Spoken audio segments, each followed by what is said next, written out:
नमस्कार. नवीन व्हिडिओ सोबत पुन्हा तुमचे स्वागत. मुंबई पासून 2 तासावर असलेल्या बदलापूर ह्या ठिकाणी निर्वा द कॉटेज रिसॉर्ट ह्या रिसॉर्टला आम्ही काही दिवसांपूर्वी भेट दिली होती. निसर्गाच्या सानिध्यात असलेले हे रिसॉर्ट कसे आहे व त्याच्या आजूबाजूला कोणत्या गोष्टी आहे पाहण्यासारख्या हे मी तुम्हाला आज सांगणार आहे. चला तर व्हिडिओला सुरुवात करूया.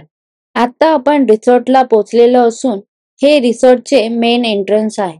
एंट्रन्स मधून आत येताच समोर पार्किंग एरिया असून डाव्या बाजूला रिसेप्शन आहे. हे रिसॉर्ट बदलापूर मधील प्रसिद्ध कोंडेश्वर मंदिराकडे जाणाऱ्या रोडवर असून स्टेशन पासून 5.5 किलोमीटरवर आहे. आणि हे आहे रिसॉर्ट मधील रिसेप्शन. रिसेप्शन हे मोठे असून तिथे चेकिंगची फॉर्मॅलिटी होईपर्यंत बसण्यासाठी जागा आहे. रिसेप्शनच्याच बाजूला एक मोठा कॉन्फरन्स हॉल आहे जिथे तुम्ही कॉन्फरन्स व काही फंक्शन पण अरेंज करू शकता. तसे या हॉलमध्ये जर काही फंक्शन अरेंज नसेल तर इथे इंडोर गेम मध्ये कॅरम व चेस अरेंज करून दिले जाते. पार्किंग एरिया पासून समोरच असलेला विला टाईप रूम आमचा असून रूम मध्ये एक हॉल व 3 बेडरूम अशी रचना आहे. हा रूम मधील पहिला बेडरूम आहे. त्याच्याच बाजूला अटॅच बाथरूम वाला हा दुसरा बेडरूम आहे. या रूम मधून पुढे गेले की बाजूला 2 बाथरूम व तिसरा बेडरूम उजव्या बाजूला आहे.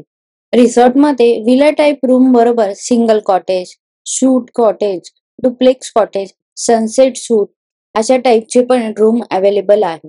आता व्हिडिओ दिसणारे हे रिसॉर्ट मधील छोटे गार्डन असून तिथे लहान मुलांना खेळण्यासाठी काही इक्विपमेंट आहेत. त्याचबरोबर त्याच्या समोरच स्विमिंग पूल आणि उजव्या बाजूला रिसॉर्ट मधील रेस्टॉरंट व कॅफे आहे.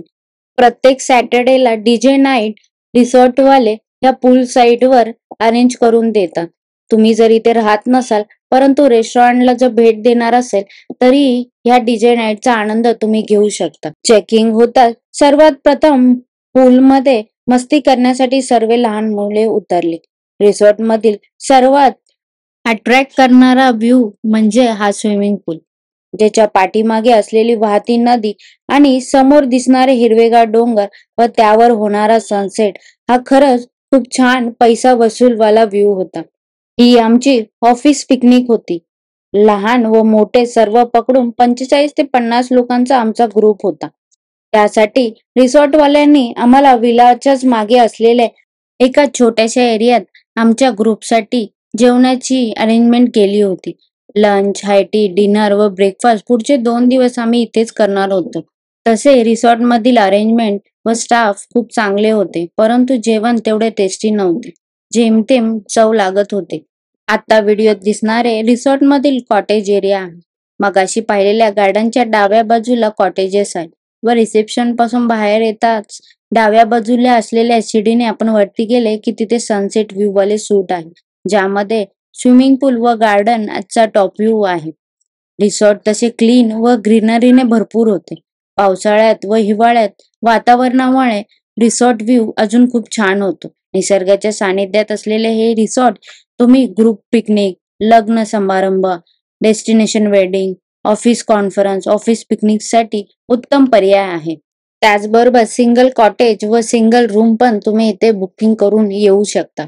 आता व्हिडिओत दिसणारे रिसॉर्ट मधील दुसरे मोठे गार्डन आहे जिथे तुम्ही खेळण्यासाठी व काही फंक्शन अरेंज करण्यासाठी उपयोग करू शकता. हे गार्डन रिसेप्शन समोर व विलाच्या डाव्या बाजूला आहे. रेस्टॉरंटला जाण्यासाठी किड्स प्ले एरियाच्या बाजूने पुढे गेले की रेस्टॉरंटची एंट्री आहे.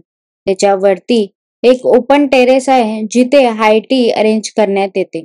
आमच्या बरोबर अजून एक छोटासा ग्रुप तिथे रिसॉर्ट मध्ये होता. त्यांच्यासाठी हाय टी व जेवणाची व्यवस्था या टेरेसवर करण्यात आलेली होती. दुपारच्या जेवणानंतर थोडा वेळ आराम करून 3:30-4 वाजता आम्ही निघालो कोंडेश्वर मंदिराच्या दिशेने.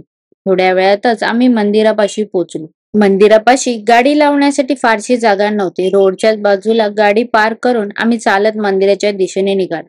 वाटेत हार, फुलं व छोटी मोठी स्नॅकचे स्टॉल व दुकानं होती. बदलापूर मधील हे कोंडेश्वर मंदिर खूप प्रसिद्ध असून रेल्वे स्टेशन पासून 5 ते 6 किलोमीटर अंतरावर आहे. हे मंदिर भगवान शिव यांना समर्पित आहे. हे मंदिर प्राचीन असून हेमाडपंथी शैलीतील वास्तूचे प्रतिनिधित्व करते आणि काळ्या दगडात बनवलेले हे मंदिर महाशिवरात्रीला या मंदिरात मोठा उत्सव साजरी केला जातो. परंतु आता या मंदिराचे काही वर्षांपूर्वी पुनर्वसन करण्यात आले होते. त्यामुळे दगडी मंदिरावर मार्बलच्या प्रवेशद्वाराबरोबर सिमेंटचा कळस चढवण्यात आलेला आहे. परंतु मुख्य गाभाऱ्यात दगडाचीच रचना आपल्याला दिसून येते. शिवलिंग बरोबरच मंदिरात विठ्ठल रुक्माई, कालिका माता, साईबाबा, हनुमान, गणपती अशा पण मूर्त्यांची स्थापना आहे. मंदिराबरोबरच दुसरे मुख्य आकर्षित करणारी गोष्ट म्हणजे मंदिराच्या बाजूला असलेला छोटा धबधबा. मान्सूनमध्ये ह्या ठिकाणी अनेक पर्यटन या मंदिराच्या बाजूला असलेल्या धबधब्यामध्ये खेळण्याचा आनंद घेण्यासाठी येतात. परंतु अतिवृष्टी झाल्यावर बाजूला असलेल्या धबधब्यात व त्या पाण्यामध्ये खेळण्यास सक्त मनाई केली जाते व तिथले दरवाजे बंद केले जातात. सुंदर अशा दर्शनानंतर पुन्हा आमची स्वारी रिसॉर्टच्या दिशेने फिरवली. वाटेत लागलेल्या एका पाणी स्रोताजवळ छोट्याशा बांधावर छान व्ह्यू पाहून आम्ही तिथे थोडा वेळ फोटोग्राफी काढण्यासाठी थांबलो आणि सुंदर असे व्ह्यूचा आनंद घेत थोडीशी फोटोग्राफी व मजा करत इथे वेळ घालून आम्ही पुन्हा पोहोचलो हायटीसाठी रिसॉर्टवर. दुसऱ्या दिवशी बदलापूरमधील धनगर वॉटरफॉल पाहण्यासाठी आम्ही निघालो. ग्रुपमध्ये एकाला धनगर वॉटरफॉल जाण्याचा मार्ग माहिती होता. त्याच्या मार्गदर्शनाखाली ब्रेकफास्ट करून आम्ही निघालो. गाडी जाईल तिथपर्यंत गाडीने जाऊन पुढे काही वेळ ट्रेकिंग करत आपण त्या वॉटरफॉल पर्यंत पोहोचू असे सांगण्यात आले. परंतु जुना रस्ता ज्या ठिकाणी होता तिथे आता पनवेल कर्जत रेल्वेचा बोगदाचे काम चालू होते. त्याच्या बाजूला असलेल्या रस्त्याने अंदाज लावत आम्ही पुढची ट्रेकिंग सुरू केली. परंतु रस्ता पुढे जाऊन जरा खराब होता. आमच्या ग्रुपमध्ये लहान मुले पण असल्यामुळे सर्वांना जमेल की नाही या आशंकेने आम्ही ट्रेकिंग मध्येच थांबवली आणि परतीचा मार्ग निवडला. परत जात असताना वाटेत एका ठिकाणी पाणी वाहत होते. तिथेच आम्ही थोडा वेळ निसर्गाच्या सानिध्यात पाण्यात खेळण्याचा आनंद घेतला. जरी वॉटरफॉल पर्यंत आम्हाला पोहोचता आले नाही तरी सुद्धा आता ज्या ठिकाणी आम्ही थांबलो होतो ती जागा सुद्धा सुंदर होती. वातावरण पण छान होते. पूर्ण माळभर पसरलेला हिरवागार, त्यात रंगीबेरंगी फुलं पाहण्यासाठी खूप आकर्षक वाटत होते. थोडा वेळ तिथेच वेळ घालून आम्ही पुन्हा रिसॉर्टला लंचसाठी आलो. लंच नंतर थोडा वेळ आराम करून संध्याकाळी रिसॉर्टमधील मोठ्या गार्डनमध्ये ग्रुप गेम खेळण्याचे आम्ही ठरवले. त्यामध्ये क्रिकेट व शालेय खेळ खो खो पण खेळत आनंदात व मस्तीत आम्ही संध्याकाळ घालवली. नंतर डीजे नाईटचा आनंद घेत तो दिवस आम्ही संपवला. तसे रिसॉर्ट खूप छान होते, स्पेशियस होते. ग्रुप पिकनिकसाठी तर बेस्ट ऑप्शन आहे. जेवण तेवढे चांगले नव्हते परंतु हॉटेलवाल्यांची अरेंजमेंट खूप छान होती. स्पेशियस असल्यामुळे आम्हाला कुठल्याही प्रकारचा प्रॉब्लेम तिथे आला नाही.